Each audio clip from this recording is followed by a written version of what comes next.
ఒక పవిత్ర ముస్లిం ఇచ్చిన కానుకలతో తిరుమల తిరుపతి దేవస్థానంలో ఒక సేవ జరుగుతుంది. అదెలాగో వినండి. పీవీఆర్కే ప్రసాద్ తిరుమల తిరుపతి దేవస్థానం బోర్డు ఎగ్జిక్యూటివ్ ఆఫీసర్ గా పనిచేస్తున్నారు. సరిగ్గా అవే రోజుల్లో దేవస్థానం వారు కూడా తమ స్వర్ణోత్సవ సంవత్సరం సందర్భంగా తిరుమల శ్రీవారి ఆలయ చరిత్రలోనే ఎప్పటికీ నిలిచిపోయేటట్లుగా ఏదన్నా కొత్త పని మొదలు పెడితే బాగుంటుందన్న ఆలోచనలో ఉన్నారు. వారంతా ఆలోచనైతే చేశారు గాని ఎన్ని దఫాలుగా ఎన్ని మీటింగులు పెట్టి ఎంత చర్చించినా ఆ ఆలోచనని ఆచరణలో పెట్టడంలో మాత్రం ఒక్కడుగు కూడా ముందుకు వేయలేకపోయారు. సమయం దగ్గర పడుతోంది. ఏం చేయాలో దిక్కుతోచని స్థితి. వెంటనే ఏదో ఒకటి ప్లాన్ చేయకపోతే అభాసుపాలవుతామేమోనన్న భయం అందరిలోనూ ఏమూలో ఉంది. అక్కడున్న వారిలో టీటీడీ బోర్డు మెంబర్లుగా ఉన్న కొద్దిమంది పేరొందిన ప్రముఖులతో పాటు మరికొంతమంది ముఖ్యమైన ఆలయ అధికారులు కూడా ఉన్నారు.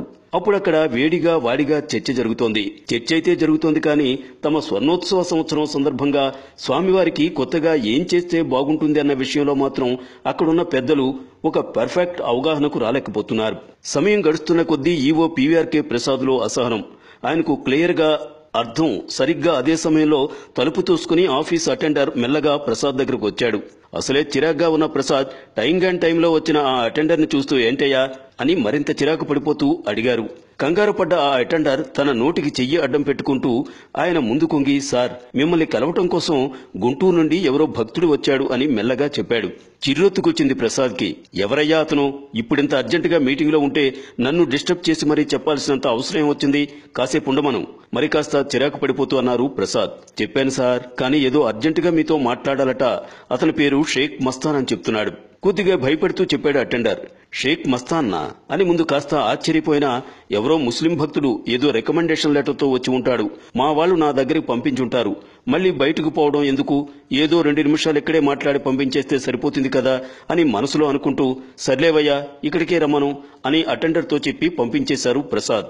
అప్పుడు దురదృష్టవశాత్తు ప్రసాద్కి గాని అదే రూంలో ఉన్న ఏ ఇతర బోర్డు మెంబర్లకు గాని తెలియని విషయం ఏంటంటే, కాసేపట్లో తమ ముందుకు రాబోతున్న ఆ ముస్లిం భక్తుడు కేవలం ఒక భక్తుడు మాత్రమే కాదని, స్వయంగా తమ స్వామివారు పంపిస్తే తమ దగ్గరికి వస్తున్నాడని, అంతేకాకుండా అతని ద్వారానే తాము ఇన్నాళ్లుగా తలలు బద్దలు కొట్టుకుంటున్న తమ స్వర్ణోత్సవ సంవత్సర సమస్యకు కూడా గొప్ప పరిష్కారం దొరకబోతోందని ఇవేమీ తెలియని ఆ పెద్దలంతా ఆ రూంలో వెయిట్ చేస్తుంటే, ఆ ముస్లిం భక్తుడొక్కడు బయట వెయిటింగ్ హాల్లో వెయిట్ చేస్తున్నాడు.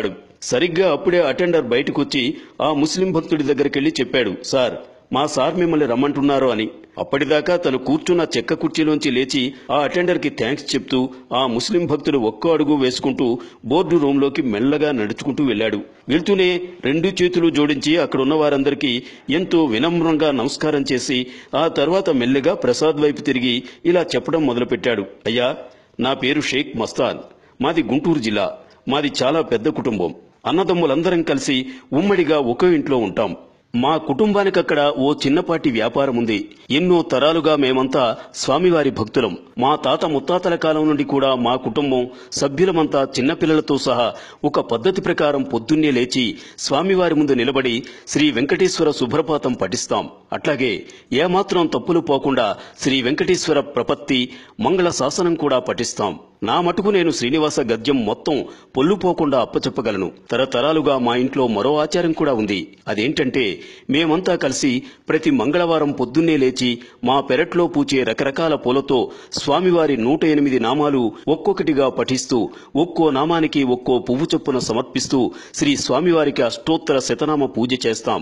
అయ్యా, ఇంతకీ నేను చెప్పొచ్చేదేమిటంటే, మా తాతగారు అంటే మా తండ్రి గారు తన చివరి రోజుల్లో స్వామివారికి తన స్వాధ్యతంతో 108 బంగారు తామర పూలు చేయించి శ్రీవారి ఆలయంలో సమర్పిస్తానని మొక్కుకున్నారు. మొక్కైతే మొక్కుకున్నారు కానీ పాపం వారి ఆరోగ్యము అంతంత మాత్రమే, ఆర్థిక స్తోమత అంతంత మాత్రమే కావడం చేత కొద్ది మాత్రం బంగారు తామర పూలు మాత్రమే చేయించగలిగారు.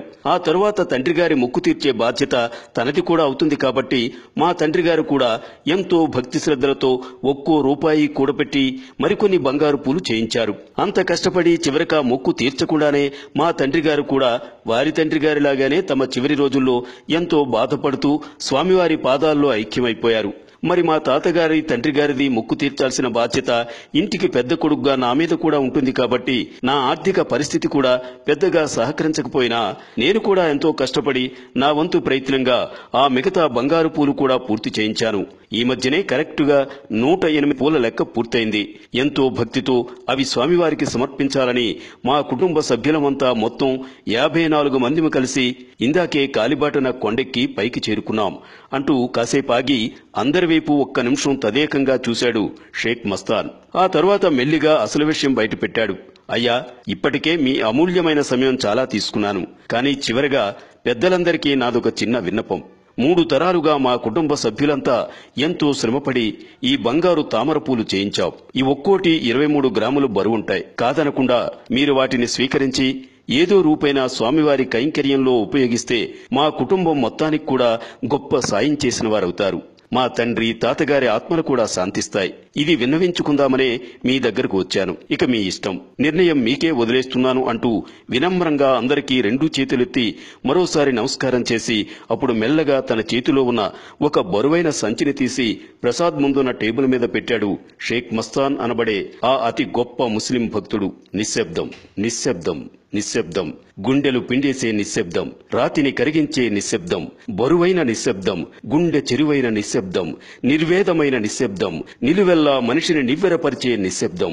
మనసంతా నిశ్శబ్దం, మనసుని కలవరపరిచే నిశ్శబ్దం, గతి తప్పిన నిశ్శబ్దం, మనసుని గతి తప్పించే నిశ్శబ్దం. నిశ్శబ్దం, నిశ్శబ్దం, నిశ్శబ్దం.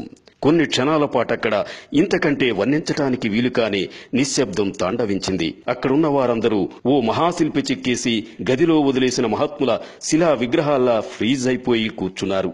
అక్కడ గది మూలల్లో ఏర్పాటు చేసిన ఫెడస్టల్ ఫ్యాన్స్ తిరుగుతూ చేసే శబ్దం తప్ప ఆ సమయంలో అక్కడ మరే ఇతర శబ్దం వినిపించడం లేదు. ఎంతో సాదాసీదాగా కనపడుతూ తమ మధ్యన మామూలుగా నిలబడి ఎన్నో అద్భుత విషయాలు చెప్పిన ఆ గొప్ప శ్రీవారి ముస్లిం భక్తుడి మాటలకు చేష్టలుడిగిపోయి ఉన్నవారంతా అందరికంటే ముందు తేరుకున్నవాడు పీవీఆర్కే ప్రసాద్. దివి నుండి దేవదేవుడే దిగివచ్చినాడా అన్న ఒక్క అతి చిన్న అనుమానం లిప్తపాటు కాలంలో ఓ మహోగ్ర రూపం దాల్చిన ఆయన మనసంతా ఆక్రమించింది.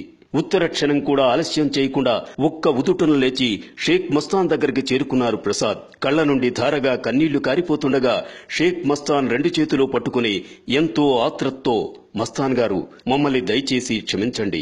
మీరెవరో తెలియక ఇంతసేపు మిమ్మల్ని నిలబెట్టే మాట్లాడించాను, రండి అంటూ ముందు తన కుర్చీ దగ్గరికి తీసుకెళ్లి తన పక్కనున్న కుర్చీలో కూర్చోపెట్టుకుని ఆ తరువాత మెల్లగా ఇట్లా అన్నారు. మస్తాన్ గారు, ఇక్కడున్న మేమంతా మా సర్వీసులో ఎంతో మంది గొప్ప గొప్ప భక్తుల్ని చూశాం. కానీ మీ అంతటి అద్వితీయమైన భక్తుణ్ణి మాత్రం ఇప్పుడే చూస్తున్నాం. ఒక రకంగా మిమ్మల్ని చూడగలగటం మా పూర్వజన్మ సుకృతం అనుకోండి. బహుశా మిమ్మల్ని ఆ శ్రీనివాసుడే మా దగ్గరికి పంపించాడేమో ఎవరికి తెలుసు. కానీ నాదొక చిన్న విన్నపం.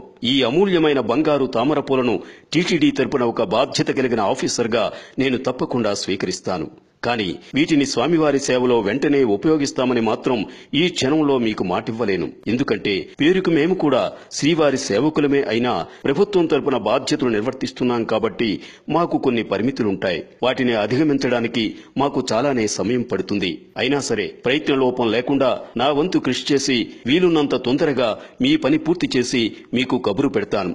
ఏం చేస్తాననేది మాత్రం ఇప్పుడే చెప్పలేను. మీరు మీ అడ్రస్, ఫోన్ నెంబర్ మాకిచ్చి వెళ్ళండి. మిగతా విషయాలు నేను చూసుకుంటాను. అంతవరకు కాస్త ఓపిక పట్టండి అంటూ షేక్ మస్తాన్ 2 చేతులు పట్టుకుని ప్రసాద్ ఇట్లా అన్నారు. మస్తాన్ గారు, చివరిగా ఒక్క మాట. ప్రస్తుతం మీకు, మీ కుటుంబ సభ్యులందరికీ కూడా ఇక్కడ మా వాళ్ళు దర్శనం, వసతి ఏర్పాటు చేస్తారు. హాయిగా మీ స్వామివారిని దర్శించుకుని వెళ్ళండి. Thank you very much.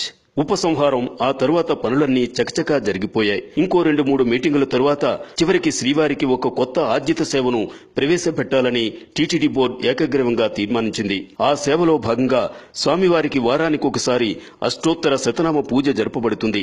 ఆ పూజలో స్వామివారి 108 పేర్లను ఒక్కొక్కటిగా పఠిస్తూ షేక్ మస్తాన్ కుటుంబం సమర్పించిన ఒక్కొక్క బంగారు తామర పువ్వును పూజారులు స్వామివారి పాదాల మీద ఉంచుతారు. టీటీడీ ఈ ఆర్జిత సేవను 1984లో స్వామివారికి తమ స్వర్ణోత్సవ కానుకగా ప్రవేశి శ్రీవారి పట్ల షేక్ మస్తాన్ కుటుంబానికున్న గొప్ప భక్తి వలన స్వామివారికి ఒక కొత్త ఆర్జిత సేవ ప్రారంభం అవటమే కాకుండా అదే కుటుంబం వలన టీటీడీ బోర్డుకి కూడా తమ స్వర్ణోత్సవ సంవత్సరాన్ని తిరుమల శ్రీవారి ఆలయ చరిత్రలో ఎప్పటికీ గుర్తుండిపోయేలా జరుపుకునే ఒక గొప్ప సదవకాశం లభించింది.